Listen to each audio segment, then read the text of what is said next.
ఇది first and foremost commandment ఏంటంటే, ఈ భార్యాభర్తలు తమ ధర్మాలను కనుక నిర్వర్తిస్తే అసలు ఆ కుటుంబము వసుదైక కుటుంబము. ఎందుకంటే భార్య ధర్మం ఏంటి, భర్త ధర్మం ఏంటి? అవునా కదా? సంసారంలో ప్రేమించటము, ఏదో పని చేయడము, సహకరించడమే కాకుండా వారి వారి ధర్మాలు. నీ ధర్మాన్ని ఏంటంటే, నీ శరీరం మీద నీకు అధికారం లేదు కింద అంటున్నాడు చూడండి. అంటే ఎవరి బాడీ ఎవరిది ఇప్పుడు చెప్పండి? భార్య దేహం ఎవరిదట? భర్తది, నీది కాదు. కానీ భార్య ఏమంటుంది? నా ఇష్టం, నా ఒళ్ళు అంటుంది. అలాగే భర్త దేహం ఎవరిది? భార్యదే. అంటే భర్త భార్య కోసం తన శరీరాన్ని సమర్పించాలి, భార్య భర్త కోసం తన శరీరాన్ని సమర్పించాలి. ఎవరు రెడీ? భర్త భార్యల ఎడబాటు ఎంత ప్రమాదం తెచ్చిపెడుతుందో మనం ఆలోచించాలి. తన శరీరాన్ని ఎప్పుడు కూడా తన భర్త కోసం సిద్ధంగా ఉంచాలి అంటే శరీరం యొక్క కోరిక ఎంత భయంకరమైనదో ఇక్కడ దేవుడు ఎక్స్ప్లెయిన్ చేస్తున్నాడు.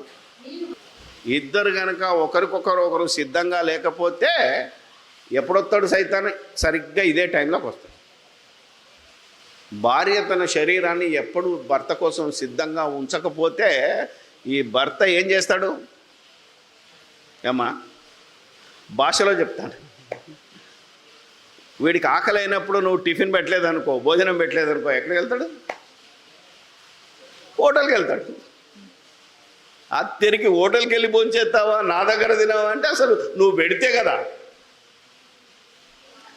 అందుకే మా పెద్దలు అనేవాళ్ళు చిన్నప్పుడు, ఒరేయ్ ఏ భర్త అయినా చెడిపోయాడు అంటే, ఇన్ ద సెన్స్ ఒక వ్యభిచారిగా మారాడు అంటే భార్యే కారణం. ఒక భర్త ఆలోచన చేయాలి, ఒక భార్య వ్యభిచారిగా మారింది అంటే దానికి భర్తే కారణం, మరెవరో కాదు. ఫస్ట్ అండ్ ఫార్మోస్ట్ బాధ్యులు ఎవరంటే ఈ ధర్మాన్ని పాటించని వాళ్ళు అని దేవుడు చెప్తున్నాడు, నేను చెప్పలేదు. మీ అనుభవాలను చూసుకున్నా అర్థం చేసుకోవాలి. అందుకే చెప్తున్నాను, ఇంత బాగుంటుందంటే ఎస్. ఎక్కడ సంసారం చెడిపోతుంది? ఎక్కడ సొంత భార్యను వదిలేసి పరాయి భార్యను ఆలోచిస్తాడు, సొంత భర్తను వదిలేసి పరాయి భర్తను గురించి ఆలోచిస్తుంది అంటే this is the main problem. ఈ ప్రాబ్లము కనుక మీ ధర్మాలను మీరు నిర్వర్తిస్తే మీ ఇల్లే ఒక దేవాలయం.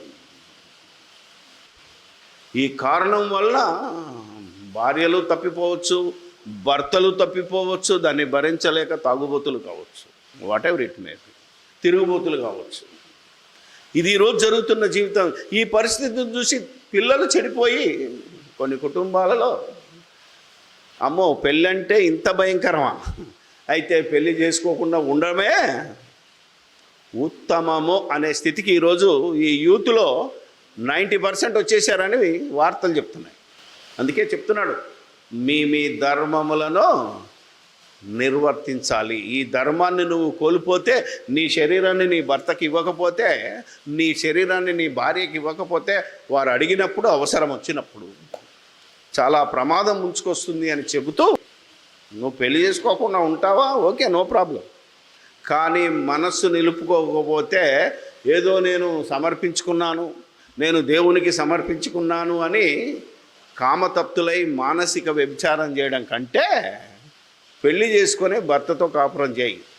నీ భర్త చనిపోయితే వెంటనే పెళ్లి చేసుకో, నీ భార్య చనిపోతే నువ్వు వెంటనే పెళ్లి చేసుకో, తప్పేం లేదు. ఎందుకంటే ఇది బైబిలు. కానీ భర్త బతికుండగా, భార్య బ్రతికుండగా పురుషుడు మరో పెళ్లి చేసుకోకూడదు. ఇది నిత్యాగ్ని దండన. సమాధానంగా ఉండు, లేకపోతే పెళ్లి చేసుకోకుండా. కానీ మళ్ళీ పెళ్లి చేసుకున్నావో యేసుప్రభు బోధలోనికి వెళ్తే అర్థమవుతుంది. ఏ కారణాన్ని బట్టి అయినా నువ్వు నీ భార్యను విడనాడావు అంటే నువ్వు వ్యభిచారము చేయటానికే అంటాడు అక్కడ. చాలామంది భర్తలు భార్యలను ఎందుకు ప్రేమిస్తున్నారు?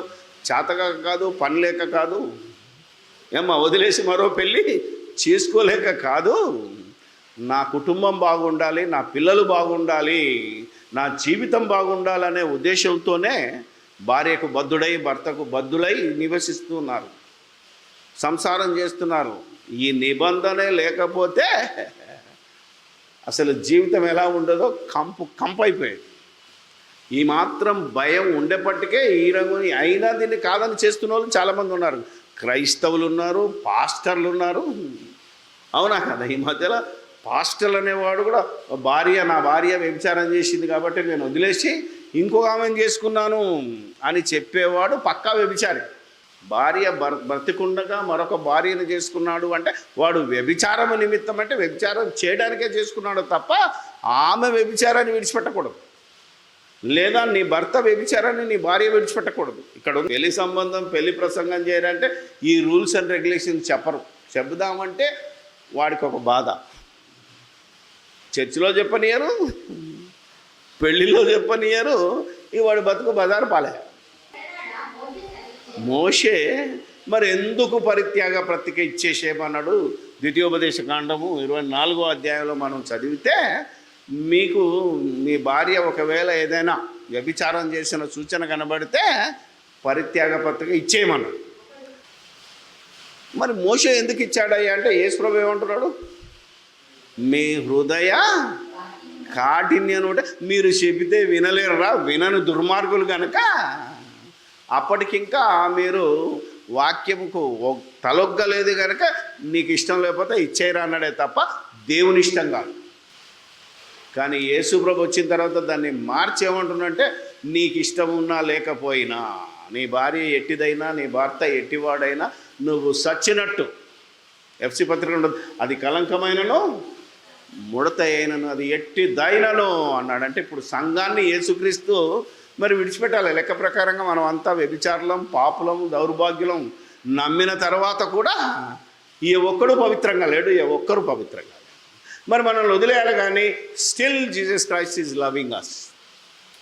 మనల్ని ప్రేమిస్తూ మనం ఇప్పటికైనా మారుతాము అని ఎదురు చూస్తున్నప్పుడు ఒక భర్త తన భార్య కోసం, భార్య అవిశ్వాసురాలు అయితే తన పవిత్ర ప్రవర్తన వలన ఆమెను మార్చుకోవచ్చు.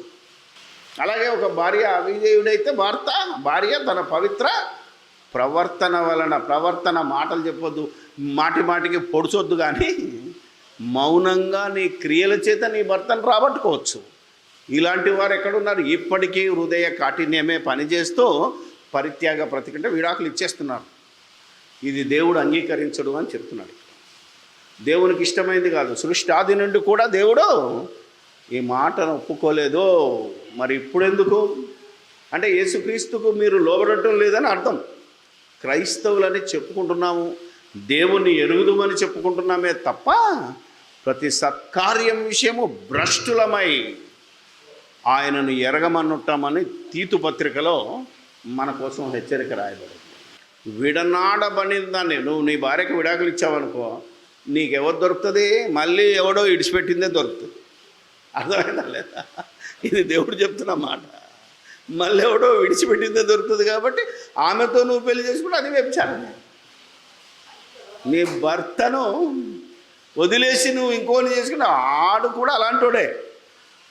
సో ఇది పవిత్రమైంది కాదు అనగానే తమ్ముళ్ళు కొందరు నవ్వారు, నేను చూశాను. కానీ భార్యాభర్తలకుండు సంబంధము ఇట్టిదైతే ఇప్పుడు అంటున్నావు ఎందుకు చేసుకున్నాను రా పెళ్ళని చేసుకోక ముందే ఆలోచన, అమ్మో ఇంత భయంకరమా, అయితే పెళ్ళొద్దు. భార్యాభర్తలకుండే సంబంధము ఇట్టిదైతే